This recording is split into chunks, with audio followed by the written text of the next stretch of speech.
이 시간에는 성경 말씀 마태복음 5장 14절로 16절을 중심으로 해서 선행을 해야 할 이유가 무엇인가 첫째 번 시간을 갖겠습니다. 한반의 젊은 암사슴이 자신의 귀여운 젖먹이 새끼를 잃어버리고 슬픔에 잠겨 있을 때 두 마리의 어미른 늑대 새끼를 발견했습니다. 암사슴은 그 늑대의 새끼에게 자신의 젖을 먹임으로써 순간 어미의 의무를 수행하기 시작했습니다. 그 암사슴 이후 숲에 살던 닭발성이 암사슴의 행위를 보고 어이없이 하면서 말을 건네왔습니다. 무슨 무모한 짓인고? 미련한 암사슴아, 애정을 쏟는데도 상대가 있는 법. 도대체 누구에게 아까운 젖을 낭비하는 거야? 늑대들이 고마울 줄을 기대하는 건가? 장차 새끼는 늑대들이 자라서 너를 잡아먹을지도 모르잖아. 그러자 암사슴이 대답을 해 주었습니다. 그럴지도 모르지요. 하지만 저는 그런 생각을 않겠어요. 생각하고 싶지도 않고요. 제게는 지금 어미로서의 불쌍한 심정만이 소중해요. 또 내가 이 늑대 새끼에게 젖을 주지 않는다면 제 젖이 퉁퉁 불어나서 저를 괴롭힐 거예요. 그렇습니다. 진정으로 동정심이 있는 사람은 나중에를 생각하지 않습니다. 일체의 선행의 대가를 기대하지도 않고 선행을 합니다. 사랑 있는 사람에게는 자신이 가진 넉넉함을 이웃과 나누지 않으면 오히려 무거운 짐이 되는 것입니다. 자신의 행위가 나중에 자신의 죽음으로 이끌 수 있다는 것을 알면서도 무상의 행위를 하는 것이 바로 진정한 선행인 것입니다. 히브리서 13장 10절을 기록하기를 오직 선을 행함과 서로 나눠주기를 잊지 말라. 이 같은 제사는 하나님께 기뻐하시는 선행, 기뻐하시느니라. 선행과 나눠주는 선행 행위를 제사로 비유하셨고, 야고보 4장 10절에서 이러므로 사람이 선행을 할 줄 알고도 행치 아니면 죄니라.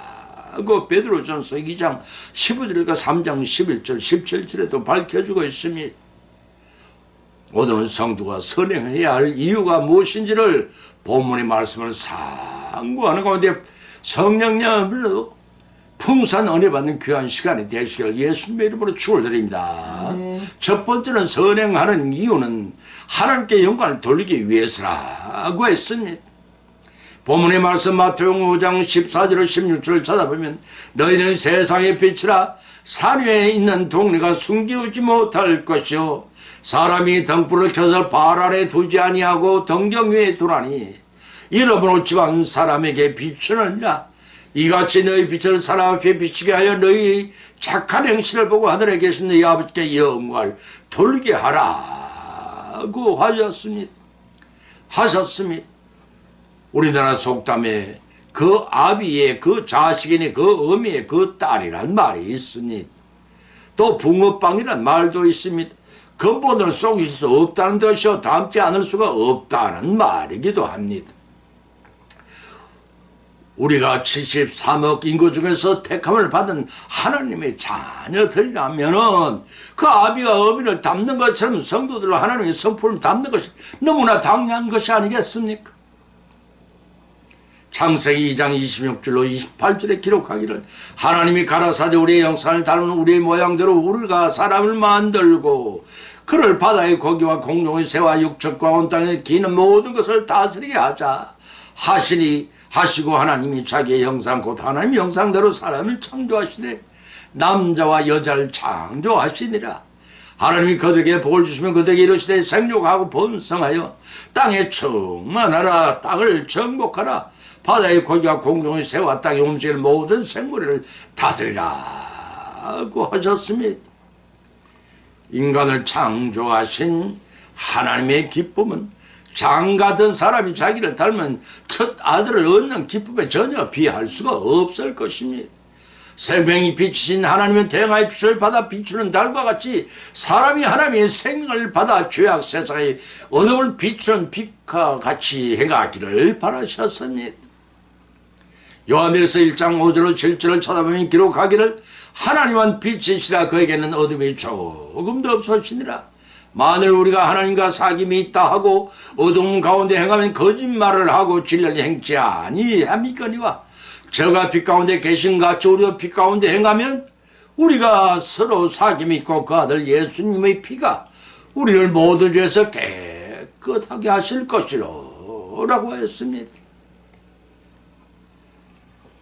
그 빛은 태양과 같은 자연광도 정구나 등불 같은 인공광도 아니요 생명을 살리는 참빛입니다. 요한복음 1장 9절 13절을 찾으면 기록하기를 참빛 곧 세상에 와서 각 사람에게 비추는 빛이 있으나니 세상에 계셨으며 세상은 그로 말미암아 지은 바 되었으되 세상이 그를 알지 못하였고 자기 땅에 오면 자기 백성이 영접지 아니하였으나 영접하는 자 곧 그 이름 믿는 자들에게는 하나님의 자녀가 되는 권세를 주셨으니 이는 혈통으로나 육종으로 사람의 뜻을 낳지 아니하고 오직 하나님 뜻을 낳은 자들이라고 하셨습니다. 그들이 바로 우리 성도들입니다. 사랑하는 성도들이 이 땅에 사는 동안 무엇을 행해야 할지가 이미 정해졌습니다. 그것은 생명의 빛을 전하는 일입니다. 그것이 성도들이라면 누구나 각자의 맡은 의무요 도리라고 할 것입니다. 하나님께서 생명의 빛의 발전소라면 성도들은 태양의 빛을 받아 밤을 비추는 달처럼 하나님이 그 생명의 빛을 받아 불을 밝히는 각종 전등이라 할 것입니다. 비록 스스로는 빛을 발하지 못할지라도 성령께서 그 빛을 발하기를 원하는 성도들에게 스위치를 눌러서 우리의 영속에 들어있는 전등불을 능력에 따라 어둠의 세상을 비추게 할 것입니다. 우리는 주님의 밝은 복음의 빛을 비추는 등불입니다. 그 등불 아래 등불을 발 아래 두지 아니하고 등등에 두어서 집안의 모든 세상의 모든 사람이 생명의 빛을 비춰야 할 이유가 여기 있는 것입니다.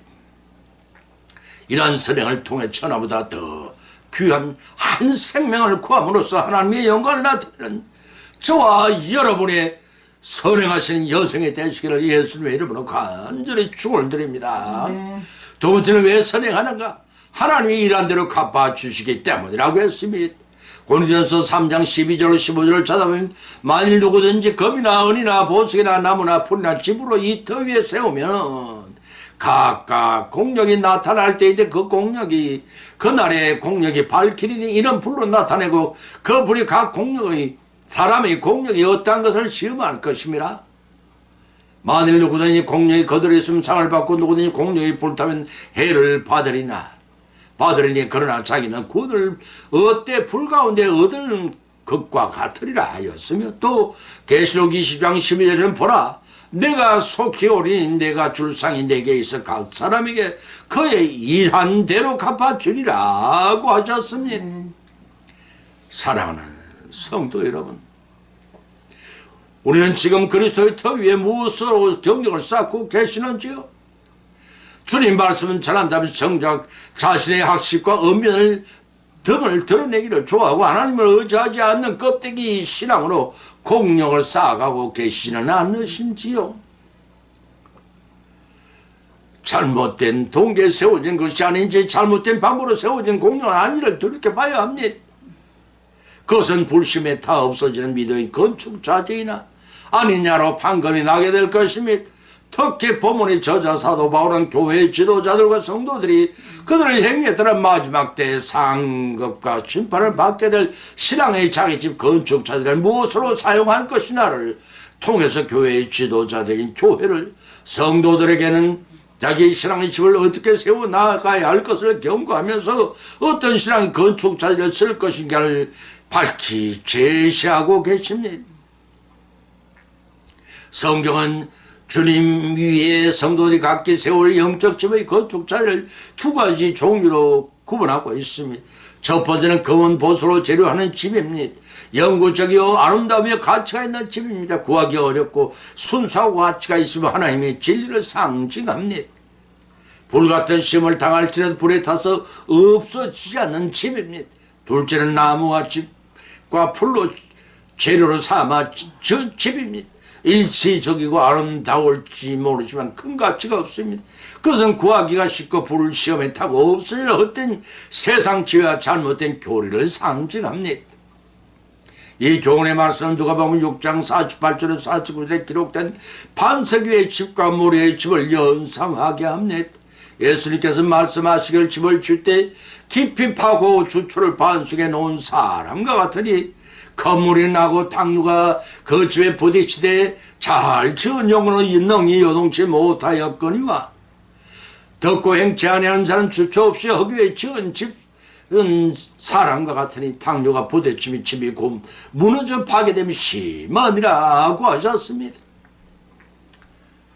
주의 말씀을 듣고 반석에 집을 지은 사람은 창수가 나도 요동치 않지만 듣고도 행치 않는 자는 머리 위에 집을 지은 자같이 무너짐이 그리고 파괴됨이 심한 집을 짓게 된다는 말씀이 또 예수님 마태복음 13장의 세 가지 밭을 비유로 말씀은 돌밭과 자갈밭과 옥토밭의 비유를 사도 바울의 입을 빌려 본문에서는 보성료의 집과 신문을 재료로 인하여 불타 없어지지 않을 신앙의 집을 잘 전하기를 강력히 제시하고 계십니다. 그 이유는 교회의 지도자는 교회를 성도는 개인의 믿음이 자기 집을 짓 때 그날이 오면 공력을 불시험할 것입니다. 그때 대비하는 것입니다. 그때 타지 않는 보석인 유의 집을 지어 나가야 합니다. 불시험 때 그대로 있으면 상을 받게 되고 불에 타면 해를 받으리라는 말씀입니다. 따라서 성도들이 믿음으로 구원을 받고 선행으로 상급을 풍성히 받는 삶을 성취하여 하나님이 기쁘시게 하는 불시험에 타지 않는 우리 신앙의 보존집을 모두 지어나가시기를 예수님의 이름으로 간절히 축원을 드립니다. 아멘. 세 번째는 왜 선행하는가? 그것은 하나님을 공경하는 자의 마땅한 일이기 때문이라고 했습니다. 디모데전서 2장 10절을 찾아보면 오직 선행으로 하기를 원하라. 이것이 하나님을 공경한다는 자들에게 마땅한 것이라고 규정하고 있습니다. 선행이란 그리스도 안에서 그의 사랑에 힘입어 그 사랑으로 행하는 선의 성경에 말하는 참된 선행인 것입니다. 불교의 적성과는 다릅니다. 불교의 적성은 평생의 선행을 쌓아야 덕도하여 극락광생한다는 것입니다. 그러나 기독교의 선행에는 하나님의 택감을 받은 성도가 믿음으로 구원을 받고 그 구원받은 하나님의 사랑으로 행하게 되는 선한 이웃에 대한 행실을 말합니다. 이 선행은 하늘나라에 가서도 주님의 칭찬과 상급을 받게 됩니다. 천국은 믿음으로 온다가는 나라요 선행으로 상급을 받는 나라입니다. 그 선행의 상급이 자기 영생할 천국에 영원히 거주할 영적 집을 나아가는 자료가 되기도 한다는 것입니다. 선행은 믿음의 성도가 당연히 행하여야 할 덕목이지만 선행만으로는 구원을 받을 수 없음을 아셔야 합니다. 그렇지만 주님을 사랑한 성도란 이웃사랑의 차원에서 그들에게 선행을 베푸는 성도의 도리라고 할 것입니다. 글라라라 하는 할머니는 아주 별난 습관 때문에 이 사람들의 호기심이 대상이 되곤 했습니다. 할머니는 시장을 보러 가거나 친구 집을 방문하거나 혹은 잠깐 외출을 하더라도 꼭 지갑 넣는 가방 속에 금전출납부를 가지고 다니면서 낱낱이 기록하는 것이었습니다. 마침내 어떤 사람이 궁금증을 참지 못하고 할머니께 물어봤습니다. 할머니께 지출하신 내용은 무엇 하나 빠짐없이 그 장부에 기록이 되어 있나요? 아니요. 이 장부에는 다만 나 자신의 편안함이나 즐거움을 찾기 위해 지출된 내용만 기록되어 있답니다.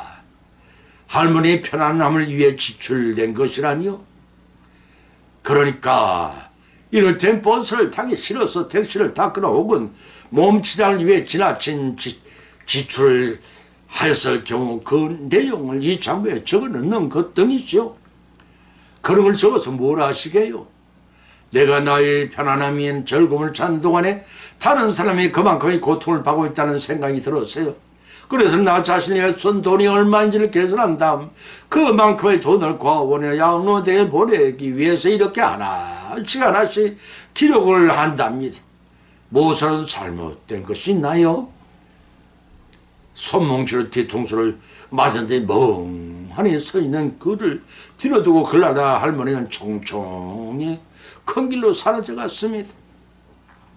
로마서 13장 18절을 해서 10절에서 기록하기를 피차 사랑의 빛 위에 있는 아무에게든 빚지 말라. 남을 사랑하는 자는 율법을 다 이루었느니라. 간음하지 말라, 살인하지 말라, 도둑질하지 말라, 탐내지 말라 한 것과 그 외에 다른 계명이 있을지라도 네 이웃을 네 자신과 같이 사랑하라 하신 말씀 가운데 다 들었느니라. 사랑은 이웃을 계약을 행치 아니하고 그러므로 사랑은 율법의 완성이라고 하셨고, 요한일서 4장 20절을 찾아 기록된 것을 봉독하면 누구든지 하나님을 사랑하느라 하고 그 형제를 미워하면 이는 거짓말하는 자리 보는 바, 그 형제를 사랑하지 않은 자가 보지 못하는 바 하나님을 사랑한 자가 또한 그 형제를 하나님을 사랑하지 못할 것이니라.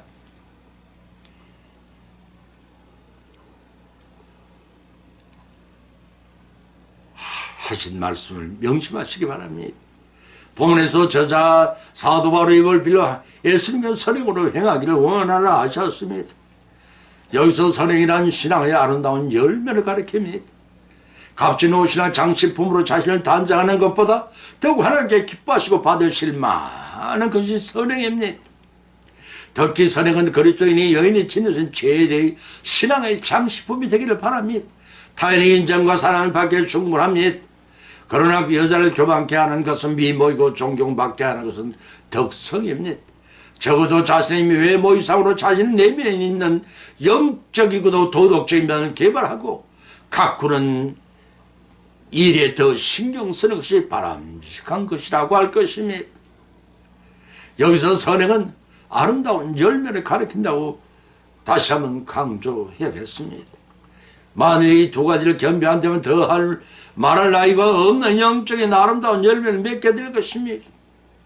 외모를 치장할 시간에 선행을 베풀기를 생활해야 할 것입니다. 선행은 하나님을 공경하는 자들이 마땅해야 하는 도리이기도 합니다. 그 도리임에도 선행하는 자들에게 하나님께서는 칭찬과 상원을 풍성히 주시려고 하늘나라에서 기다리고 계십니다. 따라서 본절 끝에서 하나님을 공경하는 자는 하나님을 경외하고 하나님 말씀에 관심을 기울이고 하나님의 뜻대로 살기를 자랑해야 하고 그 자랑을 선행으로 실천해야 합니다.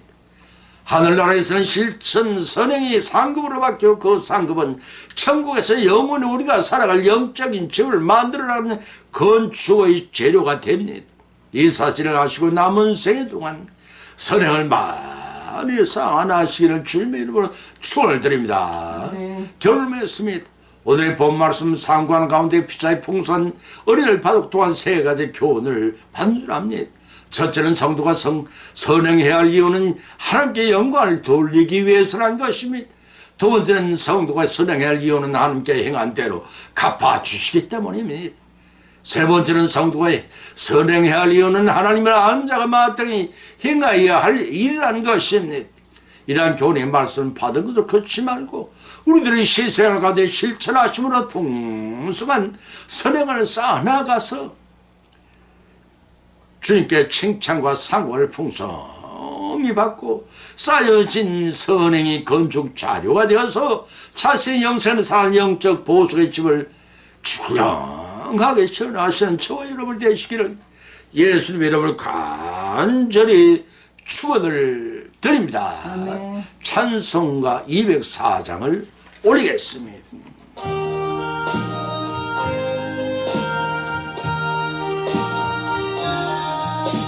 주님 말씀 듣고서 준행하는 자는 반석 위에 터닫고 집을 지음 같다. 비가 오고 물나며 바람 부딪혀도 반석 위에 세운 집 무너지지 않네. 잘 짓고 잘 짓세 우리 집 잘 짓세 만세 반석 위에다 우리 집 잘 짓세 주님 말씀 듣고도 행치 않는 자는 모래 위에 떠났고 집을 지음 같아 비가 오고 물나면 바람 부딪힐 때 모래 위에 세운 집 크게 무너지네 잘 짓고 잘 짓세 우리 집 잘 짓세 만세 반석 위에다 우리 집 잘 짓세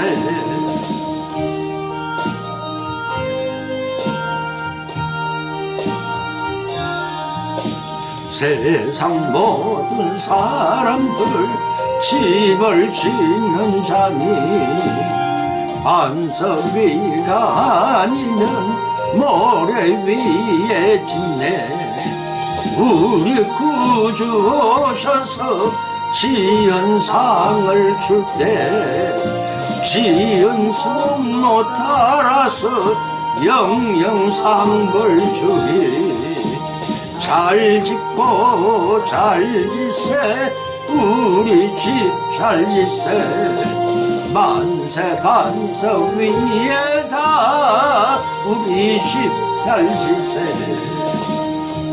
아멘.